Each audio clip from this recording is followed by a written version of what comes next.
Bon, ben vous enregistrez ça. Il est possible de mettre également les ombres dans un groupe. Bon, d'abord je vais enregistrer, c'est vrai qu'on n'est jamais trop prudent.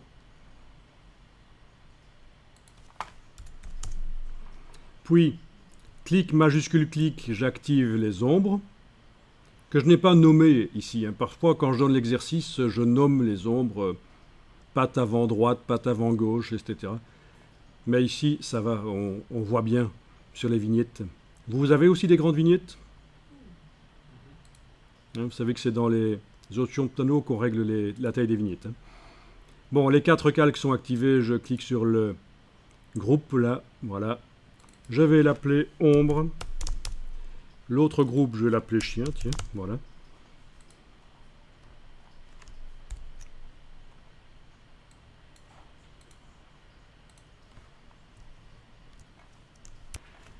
Et bien maintenant, ces deux groupes, je vais les mettre dans un autre groupe. Donc ils vont devenir des sous-groupes. J'active les deux groupes, ils sont bien fermés. Faites pas ça en ayant les groupes ouverts. Les deux groupes ici sont activés, clic majuscule clic. Et je vais les mettre dans un groupe en cliquant sur le bloc de feuilles. Voilà. Et je vais appeler ça chien et ombre. Logique, puisque dedans, j'ai le chien et ses ombres.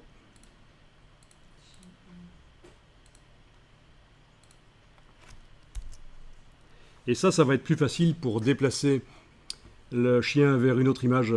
D'un coup, je vais déplacer le groupe en fait. Et pour redimensionner. Alors je vous propose d'aller chercher une image de piscine qui sera en fait celle-ci. Et on va aller positionner le chien, voire même plusieurs chiens, pour être positionnés sur le bord de la piscine. Alors pour ça, le plus simple, ce serait peut-être que...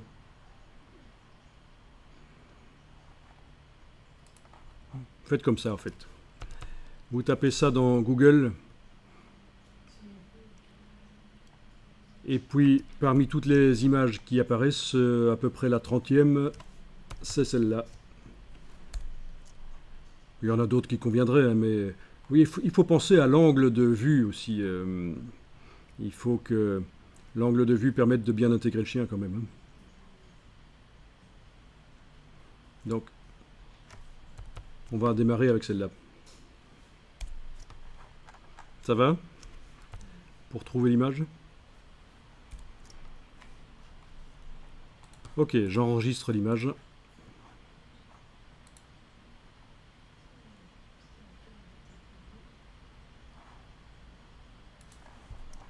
Et je l'ouvre dans Photoshop.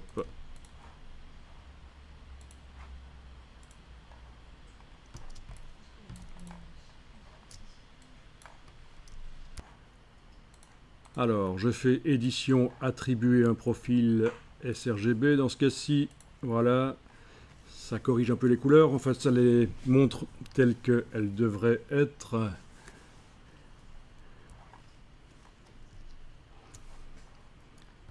Si vous voulez changer la couleur de l'eau, je pense que vous n'avez même pas besoin de faire une sélection, parce qu'en fait, dans cette image, il n'y a que l'eau qui est bleue quasiment. Bon, bah c'est l'occasion de voir. Vous avez demandé tout à l'heure comment faire un peu de correction couleur. On va faire un peu de correction couleur. On va corriger la couleur de l'eau, la changer un peu peut-être. C'est vous qui allez la changer comme vous voulez. Alors, contrairement à tout à l'heure, je ne vais pas aller dans Image réglage, parce que là, ça modifie réellement directement les pixels et de manière irréversible. Je vais utiliser un calque de réglage. C'est menu calque, nouveau calque de réglage, ou alors, vous avez ça ici aussi, dans le bas de la palette des calques. Ce sont les calques de réglage, ça. Et alors, je vais mettre un calque de réglage de type teinte saturation.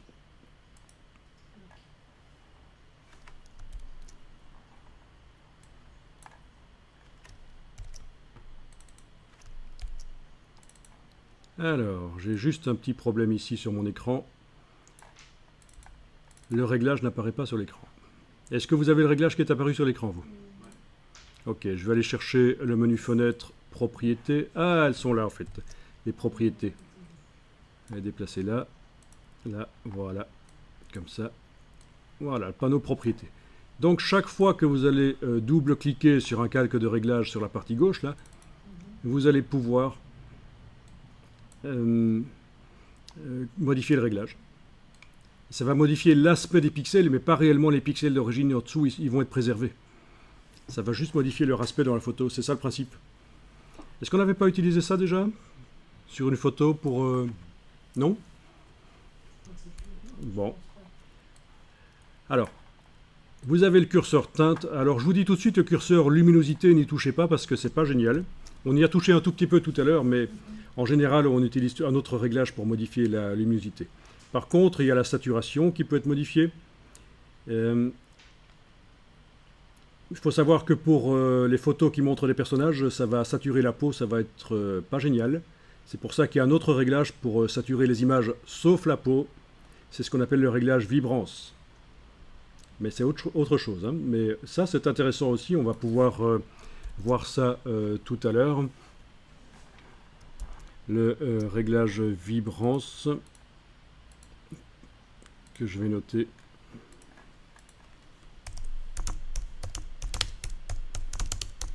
Pour faire la retouche photo. Booster les couleurs, la saturation, sans que ça ne modifie trop la couleur de la peau. Les couleurs des peaux vont être préservées. Bon, bah, c'est déjà pas mal ça, quand on booste un peu la saturation. Le curseur teinte, c'est une roue chromatique, puisque ça part de moins 180 jusqu'à plus 180. Le résultat est le même, que je sois à moins 180 ou plus 180, puisque c'est le même point sur la roue chromatique, vous voyez. C'est du rouge. Et donc, ça permet de faire un négatif couleur. La luminosité reste la même. On n'a pas de négatif sur la luminosité, mais seulement sur la couleur. Si on fait moins 180 ou plus 180. Mais bon, vous pouvez modifier un peu la coloration de l'image dans son entièreté grâce à ça. Vous voyez que les fenêtres à l'arrière bougent au niveau couleur, comme la piscine. Bon, si vous voulez modifier seulement la piscine, ce qui est certainement le cas, laissez le curseur teinte à 0 quand vous êtes en correction globale. Et allez préciser que vous voulez modifier uniquement ce qui est bleu. À la place de global, on va aller chercher... Ben, en fait, c'est du bleu cyan. Ça s'appelle du cyan, c'est du bleu qui tire vers le vert. Donc, on va dire qu'on va modifier ce qui est cyan. Et là, normalement, quand vous modifiez la couleur ici, voilà, les fenêtres derrière ne se modifient pas.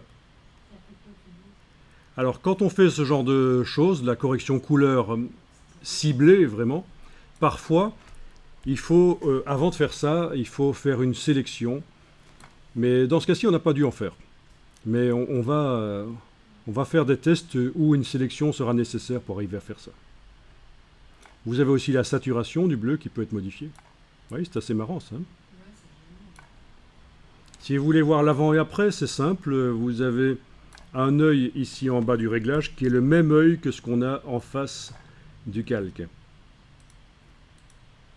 On voit l'avant-après. Oui, on voit que la maison change un peu au niveau saturation. C'est parce que quand j'étais en global, j'avais boosté la saturation en fait.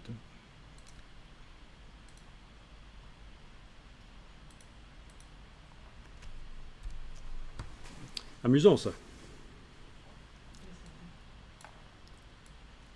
Alors, le panneau peut s'agrandir par sa petite case en bas à droite, comme ça, voilà. Et là, vous avez des choses sur lesquelles on ne va pas travailler maintenant, mais c'est pour un peu corriger le ciblage. Si la couleur que vous corrigez ne se corrige pas entièrement, vous allez pouvoir, grâce à ça, corriger les choses, mais on le fera plus tard. On ne le fait pas maintenant, c'est déjà bien comme ça, c'est une première approche du réglage. Donc, intéressant de savoir que depuis quelques versions de Photoshop, il est possible d'agrandir le panneau. Si vous avez un deuxième écran, on peut même le passer sur le deuxième écran, c'est pratique. Ok, on va essayer de modifier la couleur des fenêtres derrière. Bon, elles sont de quelle couleur? Bon, brun, mais c'est quoi brun? C'est plutôt rougeâtre, hein, oui. On va essayer rouge. Mais si une couleur que vous ciblez n'est pas dans la liste, c'est pas grave parce qu'on peut modifier ici en fait. Pour mieux cibler, c'est ce que je viens de vous dire. Bon, là je modifie les rouges. Et je peux, par exemple, désaturer les rouges ou changer leur teinte, voilà. Amusant, hein?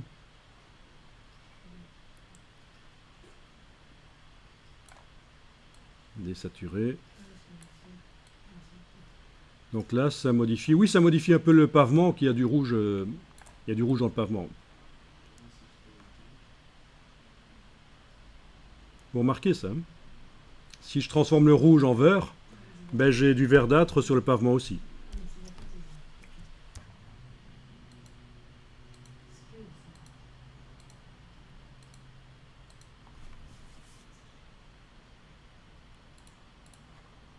Vous savez quoi, dans ce cas-ci, on va remettre les rouges à 0.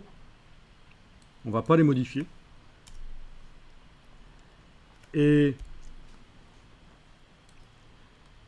on va les modifier, en fait, les rouges avec un deuxième calque de réglage de type teinte saturation. Donc, pour ce qui est de modifier les rouges, tout est à 0, je n'ai pas modifié par ici. Parce que ça modifie le pavé, quand je modifie les fenêtres, ça modifie également le pavé, c'est foireux. Moi, je veux modifier seulement les fenêtres. Le pavement rosâtre comme ça me convient. Ok. Alors, je vous dis tout de suite, quand on a fait de la correction ciblée comme ça, un des problèmes, c'est qu'on ne se souvient pas toujours qu'on l'a fait. Si je redouble-clique sur la partie gauche, j'arrive en global, je vois, tiens, voilà les corrections qui ont été faites, mais il n'y a rien qui m'indique qu'il y a une correction qui a été faite sur le sillon. Donc peut-être qu'il faut renommer le calque pour s'en souvenir, parce qu'il n'y a rien qui l'indique en fait. Ok.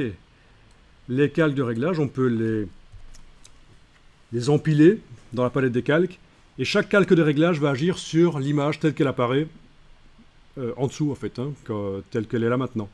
C'est-à-dire que le calque de réglage suivant, qui va aller se mettre là au-dessus de celui-là, va agir sur l'image telle qu'elle est là modifiée. Sur la dernière version à chaque fois. Oui, les réglages se combinent en fait. Alors on va ajouter un calque de réglage de type teinte saturation. C'est pas ce qu'il y a de plus professionnel, mais c'est amusant. Les choses plus professionnelles, on verra plus tard pour corriger les couleurs. Quand on devra intégrer un objet en couleur dans un décor en couleur, il faudra absolument travailler sur les calques de réglage et je vous garantis, on va travailler à fond dessus et vous allez tout connaître sur les calques de réglage. Alors, ce calque de réglage du dessus, il va modifier ce qui est rouge. Donc il me refait la même chose que tout à l'heure. Si je fais en sorte que ça devienne verdâtre, les vitrages derrière, là le bâtiment, j'ai ma piscine qui devient verdâtre aussi, le bord de piscine devient verdâtre aussi. C'est pas bon.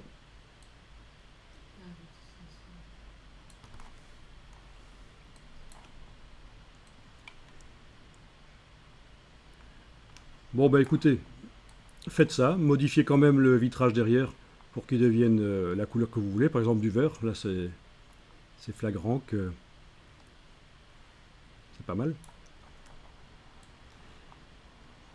Et alors tout simplement pour que le sol ainsi que le toit de l'abri ici et les fleurs ne passent pas en vert,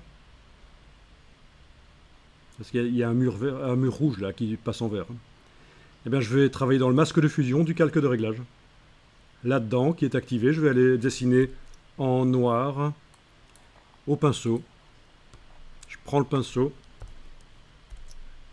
et cette fois-ci un pinceau assez gros quand même, et je dessine en noir, et ce sont les couleurs de la piscine qui réapparaissent, je veux dire de bord de piscine. Puisque j'empêche le réglage d'agir à certains endroits, en amenant du noir dans le masque. Si j'ai débordé, je dessinerai en blanc. Ici, je fais une droite dans Photoshop. Clic, majuscule, clic. Oui, on peut faire des droites dans Photoshop avec clic, majuscule, clic.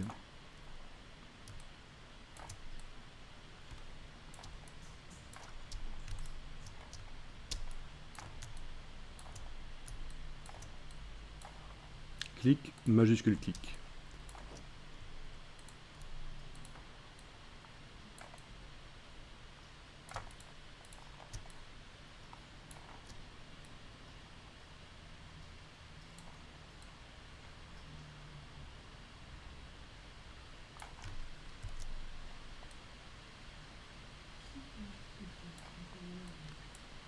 Oui, clic, majuscule, clic, ça fait des droites.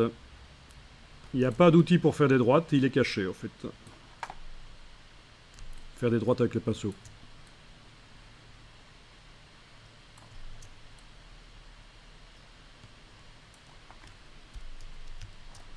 Amusant ça. Donc ça marche. Si on enlève l'œil, on voit vraiment qu'on a réussi à cibler uniquement les vitres des bâtiments derrière. Donc double ciblage. Ciblage par le réglage teinte saturation, parce qu'on a indiqué qu'on travaillait sur les rouges. Et ciblage sur les bâtiments, parce qu'on a empêché que le réglage agisse ailleurs, sur la piscine notamment, sur le bord de piscine. Voilà, ça c'était une petite intro aux modifications de couleurs ciblées.